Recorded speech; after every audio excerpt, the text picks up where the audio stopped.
it really is hot out here, isn't it? And it's really been hot lately, as Dan just mentioned. But we should expect that. It's summer in Washington, D.C., right? But something is different. On the Atlantic seaboard, you and I just lived through the hottest 3 months on record. And it's been the hottest decade, as was said. And when we look at the long term, it's clear that we're entering uncharted territory. Our climate is changing right under our noses. We can feel it. We can feel it here in D.C. The fire department just had to put 2 extra ambulances on the street just to deal with the extra calls from extreme heat. Europe felt it in 2003. 30,000 people died during their worst heat wave. Animals feel it, but they don't have air conditioning. Arctic seals live their entire lives on floating ice, and they're losing it. The iconic New England lobsters are moving north to colder water.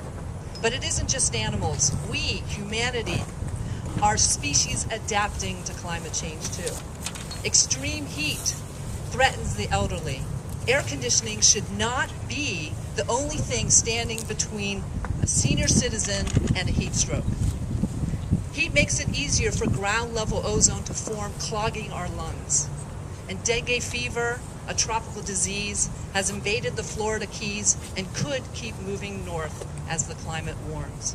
Long term, we expect the planet, if it were to warm another 10 to 15 degrees, anyone who stood outside for more than a few hours couldn't sweat fast enough or to keep themselves cool.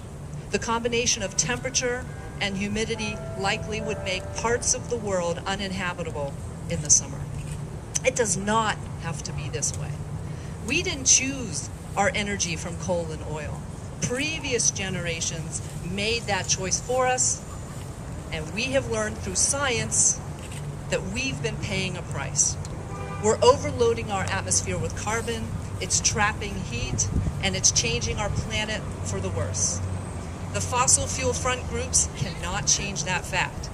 People who want to ignore the scientific evidence cannot change that fact. But we can change our future. We can choose a new path.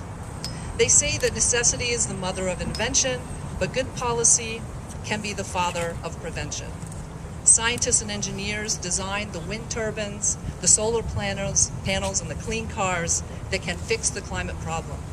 What we need now are policies that will put people to work building our clean energy future. For every day we delay, we lock in more climate change. This is no time for half measures. We need policies that truly limit emissions that are driving climate change. And eventually, we need energy and transportation that don't dump any extra carbon into our atmosphere. Addressing climate change could save lives. It could be the biggest move we've ever made to protect the health and the health of future generations. The Senate cannot let this opportunity to address climate change melt away. They can listen to what scientists have been saying. They can do the right thing. Thank you.